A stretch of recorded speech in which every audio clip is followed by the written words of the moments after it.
আমার ঠাকুর ঘরে পূজা দেওয়া হয়ে গেছে, যাই সবাইকে প্রসাদটা দিয়ে দিই, তারপর আবার রথ আসবে, রথ টানতে হবে যে।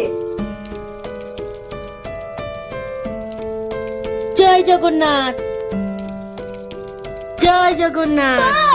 আমাকে একটি জগন্নাথের প্রসাদ দাও দেখি। হ্যাঁ, জগন্নাথের প্রসাদ অবশ্যই দেবো, এই নাও।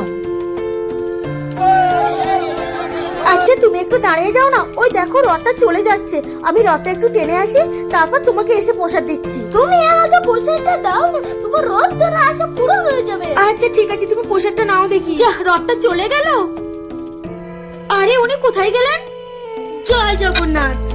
আরে সত্যি তো বৃদ্ধা লোকটির কথা সত্য হয়ে গেল। ছোট রথ হলেও আমি তো রথ টানতে পেরেছি, এটাই বড় কথা। জয় জগন্নাথ, জয় জগন্নাথ। তাহলে বৃদ্ধারূপে স্বয়ং জগন্নাথ এসেছিলেন আমার কাছে।